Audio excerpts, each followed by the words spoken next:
Alhamdulillahi Rabbil Alamin Ar-Rahmanir Rahim Maliki Yawmiddin An'amta 'alaihim ghairil maghdubi 'alaihim waladdallin. Amin. Bismillah. وَيَسْأَلُونَكَ مَاذَا يُنْفِقُونَ قُلِ الْعَفْوَ كَذَلِكَ يُبَيِّنُ اللَّهُ لَكُمُ الْآيَاتِ لَعَلَّكُمْ تَتَفَكَّرُونَ فِي الدُّنْيَا وَالْآخِرَةِ مُؤْمِنَةٌ خَيْرٌ مِّن مُّشْرِكَةٍ ولا تنكحوا المشركين حتى يؤمنوا ولعبد مؤمن خير من مشرك ولو أعجبكم أولئك يدعون إلى النار والله يدعو إلى الجنة والمغفرة بإذنه ولا تقربوهن حتى يطهرن فإذا تطهرن فأتوهن من حيث أمركم الله طاهرين نساؤكم حرث لكم فأتوا حرثكم أنى شئتم وقدموا لأنفسكم واتقوا الله واعلموا أنكم لا يؤاخذكم الله باللغو في أيمانكم المطلقات يتربصن بأنفسهن ثلاثة قروء ولا يحل لهن أن يكتمن ما خلق الله في أرحامهن إن كن يؤمن بالله. Di zaman seperti ini, ketika kita jauh dari keluarga dan kita takut kalau keluarga itu terkena bahaya, kita tidak mampu berbuat apa-apa. Apalagi keluarga yang jauh, sedangkan dengan anak kita yang satu rumah, kita tidak berdaya apa-apa untuk melindungi, untuk membentengi, untuk mencegah anak-anak kita dari berbuat maksiat. Maksiat saat ini sangat mudah sekali untuk dilakukan oleh siapa saja, kapan saja, di mana saja, dengan bantuan teknologi yang semakin canggih. Dan kita tidak mampu berbuat apa-apa untuk mencegah anak kita, saudara kita, suami kita, istri kita dari berbuat maksiat. Dalam hitungan menit, detik, dengan teknologi canggih, maksiat bisa dilakukan di mana saja, kapan saja. Meskipun kita orangnya kuat dalam hal fisik misalnya, tetapi kita tidak mampu untuk menjaga, untuk mencegah keluarga kita dari perbuatan maksiat. Siapa yang mampu mencegahnya? Yang mampu menjaganya satu-satunya adalah kekuatan iman kepada Allah Subhanahu wa ta'ala. Masya Allah, dasar luar biasa. Rasulullah Shallallahu Alaihi Wasallam manti-manti kepada kita. An Abi Hurairah anna Rasulullah Sallallahu Alaihi Wasallam qala, dari sahabat Abu Hurairah, Rasulullah bersabda, badiru cekat ceketo segeralah bil a'mali anggonmu nindakake ngamal, cepat-cepatlah kamu beramal, berbuat kebaikan, jangan menunggu nanti, apalagi besok, apalagi lusa, apalagi sok nek wis pensiun. Fitanan, akan datang fitnah, fitnah zaman kakito illaili seperti potongan-potongan malam al-mudlimi yang gelap gulita. Akan datang fitnah, ketika fitnah itu datang keadaan dunia ini menjadi gelap gulita, tidak kelihatan lagi mana yang benar, mana yang salah, mana yang halal, mana yang haram. Yusbihur rajulu mu'minan, pagi-pagi seseorang masih menjadi orang mukmin. Wa yumsi kafiron, sore harinya sudah menjadi kafir.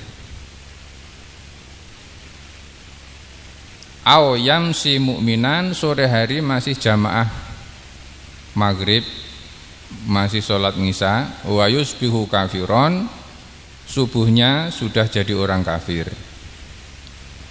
Yabi udinahu, menjual agamanya dijual, bi'arodin minat dunia, dengan lembaran-lembaran dunia, dengan duit, dengan kesenangan dunia. Rawahu Muslimun. Ketika fitnah ini sudah datang, siapa yang bisa mencegah? Ketika anak kita tiba-tiba kepencut karo calon pasangannya yang berlainan agama, kita gak bisa mencegah apa-apa, gak berdaya. Siapa yang mempunyai kekuatan untuk mencegah ketika pasangan hidup kita, suami kita mempunyai jabatan yang empuk untuk melakukan korupsi? Enggak bisa kita mencegahnya. Istrinya enggak bisa mencegahnya, anaknya enggak bisa mencegahnya. Diundang ke polisi juga enggak bisa mencegah. Diingok ke satpam juga enggak bisa mencegah. Pak Satpam, diawasi bapak ini kok nggih aja untuk korupsi nggih, enggak bisa. Meskipun sabtanya digaji yang besar. Siapa yang bisa mencegahnya? Iman yang kuat, yang kokoh. Padahal semakin hari akidah iman ini semakin aus, semakin berkurang, semakin menghilang.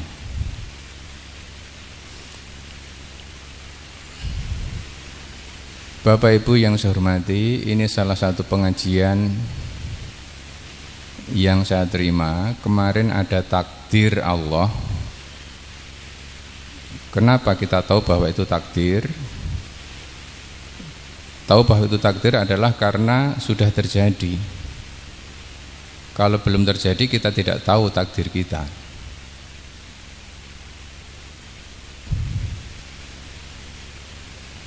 Beliaunya adalah Profesor Dr. Kiai Haji Ali Mustafa Yakub MA, Imam Besar Masjid Istiqlal Jakarta.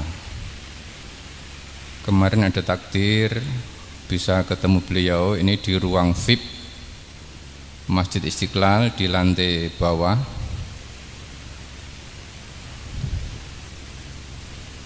Kan Klaten kan membangun Masjid Al-Aqsa namanya Pak, yang terminal itu.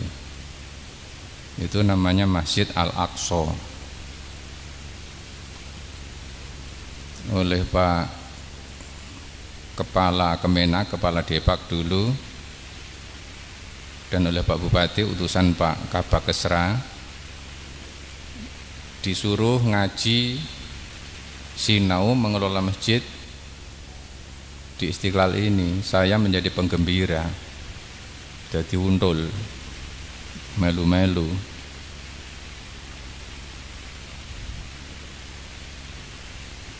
karena menurut rencana katanya akan juga diikut sertakan untuk mengurusi Masjid Al-Aqsa itu. Jadi kayak takmir jari ini. Yang beliau sampaikan adalah hadis tadi itu. Cepat-cepat untuk beramal soleh, jangan ditunda. Sebelum datang fitnah, ketika fitnah itu datang, seperti potongan-potongan gelap malam. Dan fitnah itu sudah datang Bapak Ibu saat ini. Itu menyampaikan kepada yang hadir bahwasanya pada saat itu, pada hari Selasa kemarin tanggal 2 jam 8 pagi diterima di sana. Kata beliau, saat ini majelis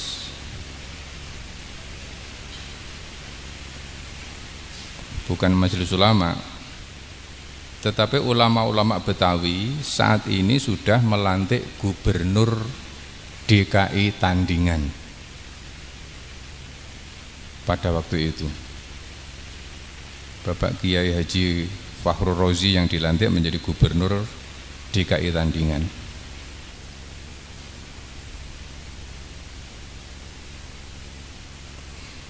Beliau menyampaikan bahwa orang mukmin itu haram memilih pemimpin yang non mukmin. Itu harga mati dalam Al-Quran, kata beliau.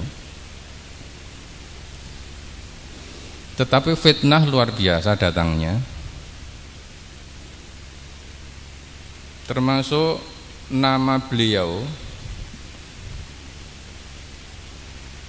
Ada sebuah Quran yang menyatakan bahwa imam besar Masjid Istiqlal mendukung Ahok, kata beliau. Padahal tidak sama sekali. Bahkan di koran Cina ada gambar Pak Mustafa ini nangis-nangis di depan Ahok.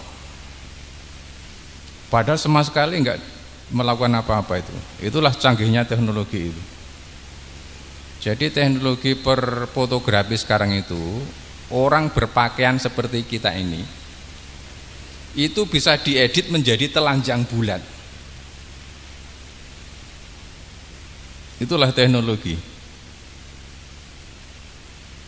Berpakaian rapat bisa diedit, tidak ada, iso didadake telanjang bulat. Termasuk beliaunya ini.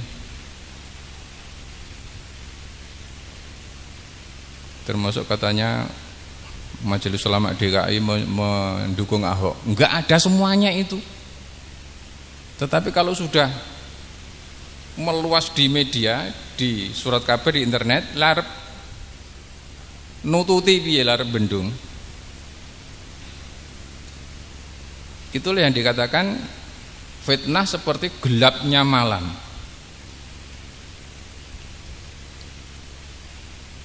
Kemudian kata beliau juga, beliau sudah menulis 45 buku dalam 3 bahasa, Indonesia, Arab, dan Inggris. Kemudian sudah mengunjungi 43 negara di dunia ini.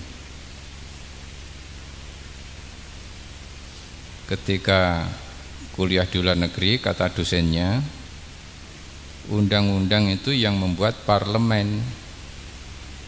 Parlemen itu seperti tukang jahit, seperti penjahit. Jadi nuruti pesanan, arep digawe model apa, sing penting wani piro. Undang-undang itu yang membuat parlemen, parlemen itu seperti tukang penjahit. 122 undang-undang, termasuk undang-undang migas, itu dahsyat luar biasa. Karena undang-undangnya sudah jadi, mereka akan mencek ning kene ya wis bebas, wong kono wis ana undang-undange. Awake dhewe ngelekke ra iso sirmu ngopo ya undang-undang. Termasuk yang paling mengancam kita, Pak. Di samping undang-undang migas, undang-undang air, kita nggak tahu nek wis ana undang-undang air.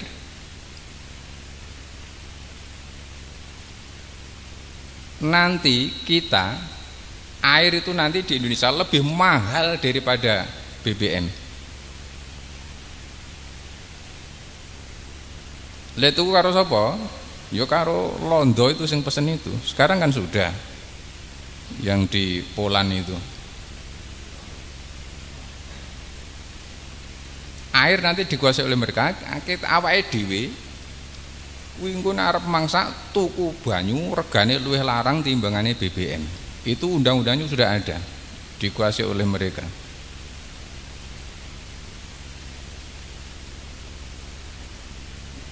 Nah, sekarang kan awake dhewe wis mulai meninggalkan kayu bakar, digiring kon nganggo gas. Gasnya sampeyan dipermainkan.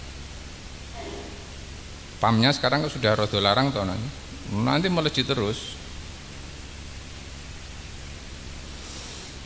Kata teman saya, kereta api ekonomi Jakarta Solo itu kemarin 50.000. Januari nanti menjadi 120.000 naiknya.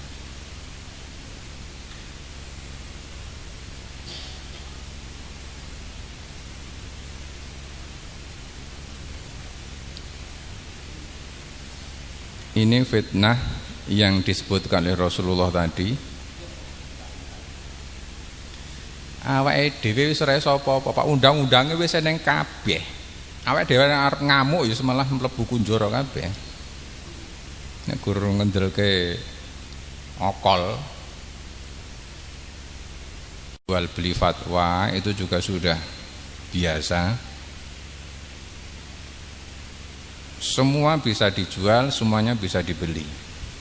Sehingga keadaannya sudah gelap gulita. Untuk menjadi penceramah seperti ini gampang sekali, Pak. Maca buku 5 menit, diapalke terus nggo tampil. Saya nek pinter ngomong, udah. Dengan ngomong lancar nanti tarife iso dipatok amplopnya. Dan itu sekarang marak luar biasa. Akan tetapi hasilnya bisa kita rasakan, bisa kita lihat. Moral rusak semakin parah. Kemudian kenakalan, tidak hanya kenakalan remaja, termasuk kenakalan mantan remaja juga marak di mana-mana. Protokol Zionis menurut Pak Mustafa tadi itu sudah dirancang sejak tahun 1897.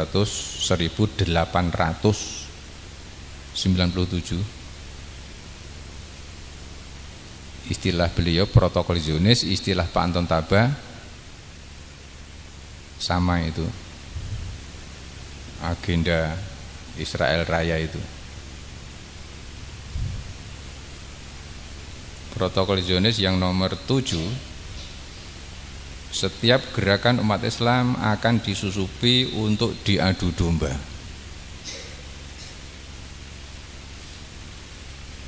Jadi kita diciptakan, kita dibantu,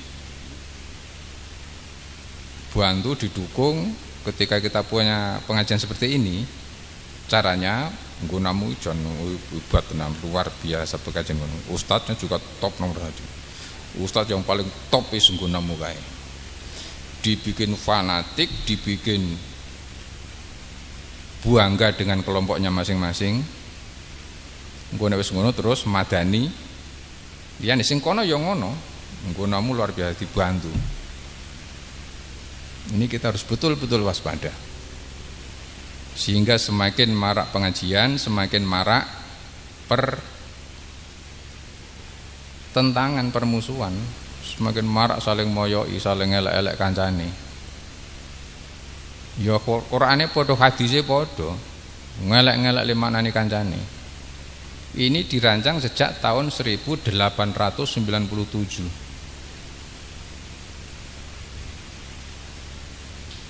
Sehingga masing-masing kelompok pengajian itu ya seperti surat Rum ayat 23 itu, kullu hizbin bima ladaihim farihun. Kita harus betul-betul waspada. Sing paling hebat, sing paling nyuni, pirsa nyuni nggih. Ceples sunah Nabi ya nyanggo nawu, liyane bidungah kabeh. Liyane sesat kabeh. Sing kono ya ngono, sing kono ya ngono. Maka kita harus tahu asal usulnya. Kalau kita tidak tahu usul usulnya, kita nanti akan terjebak ke sana. Kemudian untuk tingkat negara, setiap ada negara atau kekuatan apapun yang nanti akan mengusik, akan merugikan kepentingan Zionis, akan diveto, akan digagalkan, akan dihancurkan. Contohnya sudah terlalu banyak, misalnya Mesir kemarin, pemilunya betul-betul demokratis, sudah menjadi presiden resmi, tetap dihancurkan. Aljazair juga demikian dulu. Kemudian beliau menyampaikan alhamdulillah Indonesia, masih alhamdulillah. Seandainya kemarin yang menang itu bukan yang ini, dihancurkan Pak kita Pak. Jadi kalah itu alhamdulillah kata beliau.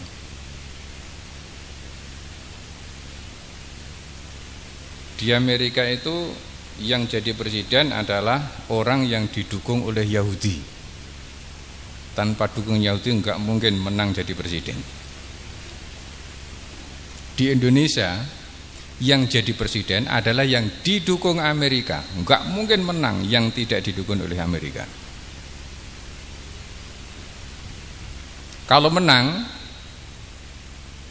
diobrak-abrik, dihancurkan, digagalkan, dibatalkan. Jaringannya sudah luar biasa, kita dibikin untuk tidak berkutik, mulai dari produk-produk harian yang dibutuhkan oleh masyarakat banyak, kebutuhan belanja sehari-hari yang dulu kita sampaikan itu, semua dikuasai oleh mereka, sehingga kita ini sudah menjadi seperti kebu kayak wis dikeloi wis ora obah. Mau tidak mau, suka tidak suka.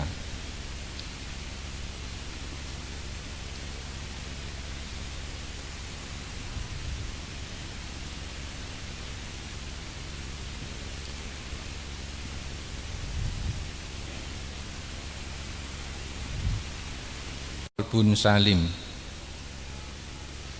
Kalau hatinya kotor, tauhidnya enggak akan bisa istiqomah di sana.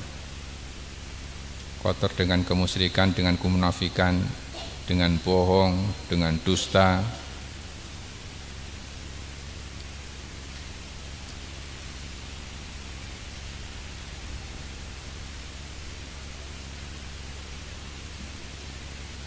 Ini termasuk kemarin juga disampaikan hadis yang panjang ini. An Hudzaifah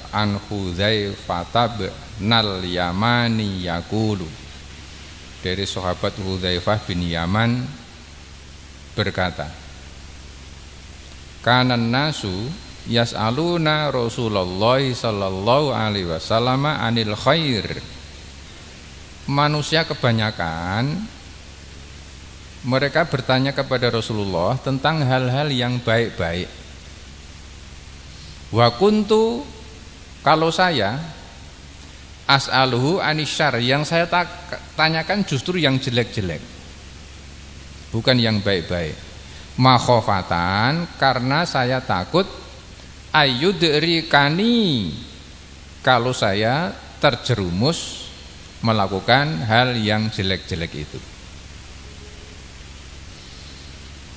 Fakultu, maka saya bertanya kepada Rasulullah, ya Rasulullah, wahai Rasul, inna kunna fi jahiliyatin wa syarrin. Ya Rasul, dulu kita ini jahiliyah Dulu dunia kita gelap gulita oleh budaya jahiliyah, wasarin dan bergelimang kepada kejelekan. Faja'anallahu bihadzal khair. Maka kemudian Allah mendatangkan kebaikan seperti yang kita rasakan saat ini. Ketika Rasulullah tasih sugeng, itu episode atau era kebaikan. Tadinya era kejahilian, era kejelekan, kemudian Allah mendatangkan era kebaikan dengan diutusnya Rasulullah sallallahu alaihi wasallam. Fahal ba'da hadzal khair min syarrin? Apakah ya Rasulullah setelah era kebaikan seperti ini akan datang era kejelekan lagi? Zaman yang rusak-rusakan. Dulu di jahiliyah zamannya rusak-rusakan, sekarang sudah mulai membaik. Apakah setelah keadaan yang membaik ini nanti akan datang zaman yang rusak-rusakan lagi ya Rasulullah? Qala na'am. Iya. Qala, saya bertanya lagi, fahal ba'da dzalika syarri min khairin? Kemudian nanti kalau sudah datang zaman yang amburadul, yang rusak-rusakan, adakah nanti datang zaman yang baik lagi ya Rasulullah? Qala, Rasulullah menjawab, na'am, ho'o, wa fihi dakhonun, ho'o. Neng zaman kuwi dakhonun, penuh dengan kuabut. Zamannya zaman baik tetapi penuh dengan kabut. Dadine wis ora cetha. Sing dadi ulama ya ora cetha, sing dadi umarok ya ora cetha, sing dadi rakyat ya ora cetha, sing dadi bapak ya ora cetha, sing dadi ibu ya ora cetha, sing dadi anak ora cetha, sing dadi murid ora cetha, gurune ya ora cetha. Itu kan sekarang ini. Iya, nanti akan datang zaman kebaikan. Neng fihi dakhonun, dukhon, kabut. Ini sekarang ini. Fakultu, saya tanya lagi, wa ma dakhonuhu ya Rasulullah? Kabutnya apa? Seperti apa? Kabutnya seperti apa ya Rasulullah? Qaumun yahduna bi ghairi hadyi ta'rifu minhum wa tunkiru. Qultu hal ba'da dzalikal khairi min syarrin? Qala na'am. Du'atun ala abwabi jahannama man ajabahum ilaiha fadzafuhu fiha. Qultu ya Rasulullah sifhum lana. Qala hum min jildatina wa yatakallamuna bi alsinatina. Qultu fama ta'muruni in adrakani dzalika? Qala talzamu jama'atul muslimina wa imamahum. Qultu fama ta'muruni in adrakani dzalika? Qala,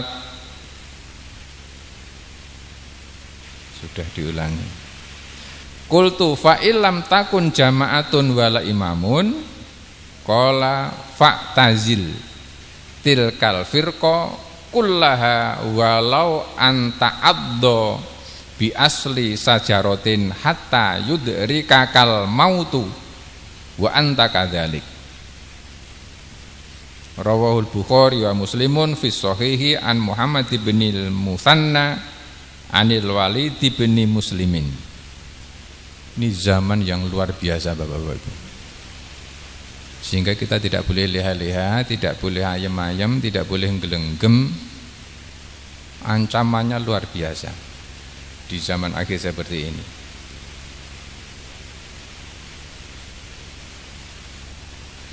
Tuk ndi mau. Wa ma dakhonu ya Rasulullah. Seperti apa kabutnya ya Rasulullah? Qala, Rasulullah menjawab, qaumun yahduna bi ghairi hadi. Masyarakat mengambil petunjuk selain petunjuk dari saya. Sing dienggo pedoman urip, yang dijadikan panduan hidupnya, yang dijadikan tuntunan hidupnya bukan petunjuk dari Rasul, bukan petunjukku.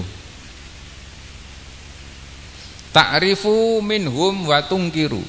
Mereka tahu, tetapi diingkarinya sendiri.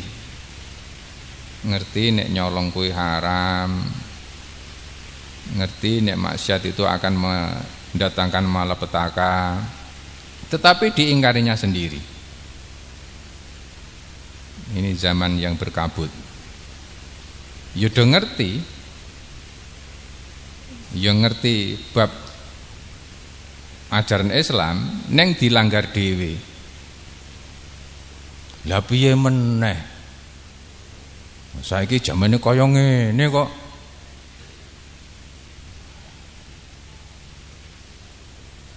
Sapa sing arep kuat nglakoni nek ngarep urip ijen, awake dhewe iki urip ning nggon masyarakat umum. Mosok wong kok ora umum wong.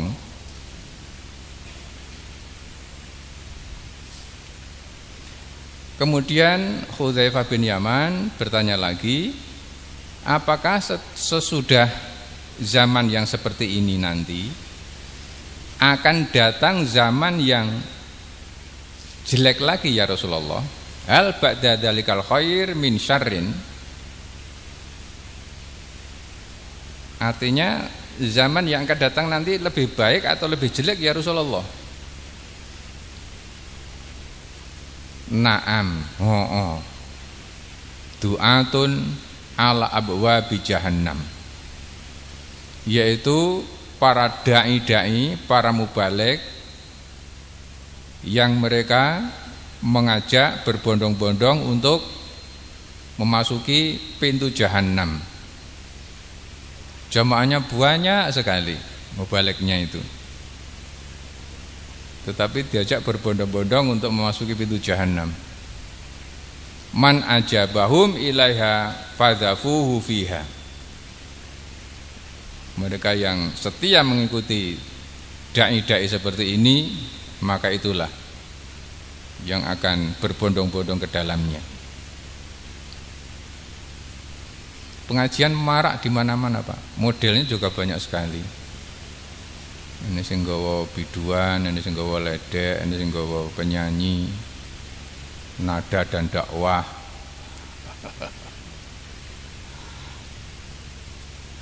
Tontonan jadi tuntunan jarine. Ya.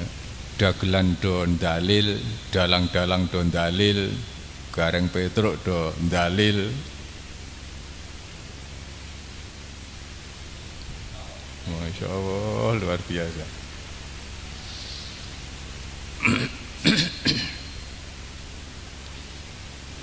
Ya Rasulullah, bertanya lagi Hudzaifah, sifhum lana, tunjukkan kepada kami ciri-cirinya orang-orang yang seperti ini ya Rasulullah. Dai-dai yang menggiring umatnya untuk masuk jahanam itu seperti apa ciri-cirinya ya Rasulullah? Rasulullah menjawab, qala hum min jildatina. Kulit mereka sama dengan kulit kita. Pakaian mereka sama dengan pakaian kita. Bajunya baju koko, nganggo serban, bajinya juga putih, yo nganggo jenggot, yo jigrang, celonone. Eneng sing jigrang, eneng sing ora. Artinya penampilannya sama, tetapi tidak bisa dijamin. Yang penampilannya spesial mesti dia amalnya juga spesial, tidak bisa dijamin.